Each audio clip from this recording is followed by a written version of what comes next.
Praise the lord, హల్లెలూయా. అందరూ బాగున్నారు కదా?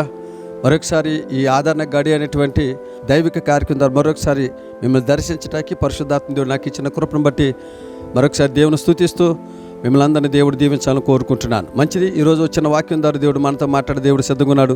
చాలా జాగ్రత్తగా దేవుడి మాటలు విందాం, దీవించబడదాం. ఈరోజు పరిశుద్ధాత్మ దేవుడు మనతో మాట్లాడాలనుకున్న అంశం ఏంటంటే, నేను నిన్ను తడివి చూసేదను. ఈరోజు దేవుడు మనతో మాట్లాడుకున్న అంశం ఏంటంటే, నేను నిన్ను తడివి చూసేదను. తడివి అంటే ఏంటంటే తాకి చూసేదను. నేను నిన్ను తాకి చూస్తా. పరిశుద్ధ గ్రంథంలోంచి ఆదికాండం 27వ అధ్యాయం 21వ వచనంలో చూసుకుందాం. అప్పుడు ఇస్సాకు, నా కుమారుడా, నీవు ఏశావను నా కుమారుడువో కావో, నేను నిన్ను తడివి చూసేదను, దగ్గరికి రమ్మని చెప్పాను. దేవునికి స్తోత్రం. ఈరోజు దేవుని బిడ్డలకు గమనించండి, ఈ చరిత్ర అంతా మనకు తెలుసు. ఇస్సాకు వృద్ధుడై ఉన్నప్పుడు ఆకలి వేసినప్పుడు తన కుమారుని పిలిచి, పెద్ద కుమారుని పిలిచి, యేషుని పిలిచి, అయ్యా నాకు వేట మాంసం తినాలి ఉందరా అని చెప్పినప్పుడు పెద్ద కుమారుడు వేటకు వెళ్తాడు. ఈలోపు ఇస్సాకు భార్య చూసి మోసం చేసి చిన్న కుమారుని పెద్ద కుమారులాగా రెడీ చేసి పంపించినప్పుడు, యాకోబు ఎప్పుడైతే తండ్రి దగ్గర ఇస్సాకు దగ్గరికి వస్తాడో, రావటంగాని పిలిచినప్పుడు స్వరము తేడా అనిపిస్తుంది ఇస్సాకి. వెంటనే అప్పుడు అంటాడు, ఇస్సాకు గారు అంటాడు, నాయన నీవు నా దగ్గరికి రా, నేను నిన్ను తడివి చూసినాకే నేను నిన్ను దీవిస్తా. ఈ రోజున దేవుని బిడ్డలను గమనించండి, మనందరినీ దేవుడు దీవించాలనుకుంటున్నాడు. ఇస్సాకు కూడా యాకోబుని తడివి చూసిన తర్వాతే, ఆయనకి ఓకే అయిన తర్వాతే యాకోబుని దీవించడం మొదలుపెట్టాడు ఇస్సాకు. ఈ రోజున దేవుడు మన దీవించాలంటే మనను కూడా ఆయన ఖచ్చితంగా తడివి చూస్తాడు. అంటే మన ఖచ్చితంగా తాకు చూస్తాడు. ఆయన తడివి చూసిన తర్వాతే మన దీవించాలా వద్దా అనేది ఆయన ఒక నిర్ణయానికి నిశ్చేతకు వస్తాడు. ఈ రోజున మన ఏమి తడివి చూస్తాడు ఆయన, ఏమి తడివి చూసి మన ఆశీర్వదిస్తాడంటే రెండు విషయాలు చెప్తాడు. ఆయన ఏమి తడివి చూస్తాడో ఒక 2 విషయాలు చెప్తాను. ఆయన తడివి చూస్తాడు. ఏ విషయంలో మన తడివి చూస్తాడంటే, పరిశుద్ధ గ్రంథం నుంచి మత్తయి సువార్త 6వ అధ్యాయం 31వ వచనం చదువుకుంటే, మనం 6వ అధ్యాయం 31వ వచనం మాట ఏంటంటే, ఉదయకాల ప్రార్థన జీవితం ఉందో లేదో అని తడివి చేసి చూస్తాడు. దేవుడికి స్తోత్రం. ప్రతిరోజు పరిశుద్ధాత్మ దేవుడు నిన్ను ఉదయకాల ప్రార్థన నువ్వు చేస్తున్నావా లేదా, నువ్వు దీవించమని అడుగుతున్నావు కదా, నిన్ను దీవించాలి, దేవుని పక్షాన ఉండాలంటే నిన్ను తడివి చూస్తాడు. ఏమని తడివి చూస్తాడు?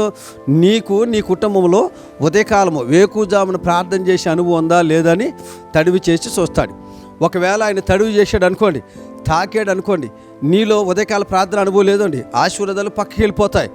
అందుకే దేవుడు ఎప్పుడు నిన్ను తడివి చేస్తాడో తెలియదు, ఎప్పుడు నిన్ను తాకాలనుకుంటాడో తెలియదు. నువ్వు ఎప్పుడు సిద్ధముగా ఉండు. ఆయన నిన్ను ఇస్సాకు తన కుమారుని యాకోబుని తడివి చూసి దీవించినట్లు దేవుడు నిన్ను తడివి చూసి నిన్ను దీవిస్తాడు. వేకుజామున ప్రార్థన ఉందో లేదని మొదటిగా నేను తడివి చూసి చూస్తాడు. రెండవది ఎప్పుడు తడివి చూస్తాడంటే, హెబ్రీయులకు రాసిన పత్రిక 13వ అధ్యాయం 17వ వచన మాట ఏంటంటే, సేవకుడి మాటకు లోబడుతున్నావో లేదో అని దేవుడు నిన్ను తడివి చూసి దీవిస్తాడు. దేవునికి మహిమ కలుగునుగాక. దేవుడు నిన్ను తాకుతాడు. దేవుని సేవకుడి మాట వింటున్నాడా లేదా, దేవుని మందిరానికి వెళ్తున్నాడుగా, సేవకుడు చెప్పిన మాటకు లోబడుతున్నాడా లేదా అని తడివి చూస్తాడు. ఈ అనుభవాలు ఎవరికైతే ఉంటే ఖచ్చితంగా దేవుడు వాళ్ళని దీవిస్తాడు. ఈరోజు చాలామంది సేవకుల మాట వినరు, వాళ్ళ సొంత నిర్ణయాల ప్రకారం వెళ్తారు. దేవుని మందిరం మీకు ఏదైనా అవసరం వచ్చి ప్రార్థన చేశారు అనుకోండి, ఒకసారి తడివి చూస్తాడు, నా సేవకుడి మాట వింటున్నారా, ఈ కుటుంబం నా సేవకుడి మాట వింటున్నారా లేదని తడివి చూసారు అనుకోండి. మీరు అలాంటి అనుభవం లేరనుకోండి, మిమ్మల్ని దీవించని వచ్చిన దేవుడు మళ్ళీ ప్రక్క నుంచి వెళ్ళిపోతూ ఉంటాడు. అందుకే దేవుడు చెప్తున్నాడు, నేను నిన్ను దీవించాలంటే ముందు నేను తడివి చూస్తా.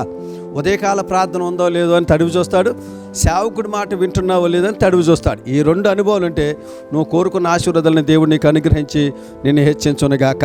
ప్రార్థన చేసుకుందాం. ప్రేమ కలిగిన మా తండ్రి, కృప కలిగిన దేవా, నీకు వందనాలు. ఈరోజు వాక్యం ద్వారా మీరు మాట్లాడారు, నేను మిమ్మల్ని తడివి చూస్తాను అని వాక్యం ద్వారా మాట్లాడారు.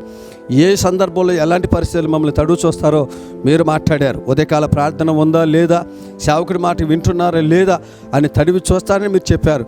ఇదిగో తండ్రి, అలాంటి అనుభవం ప్రతి ఒక్కరు ఉండి మీరు తడివి చూసి మా పిల్లలందరినీ దీవించి ఈ ఆదరణ గడిదారు వాక్యం ప్రతి ఒక్కరిని బలపరచమని, తడివి చూసి ఆదరించమని యేసు నామములో అడిగి పొంది ఉన్నాం తండ్రి, ఆమేన్. అందరికి వందనాలు.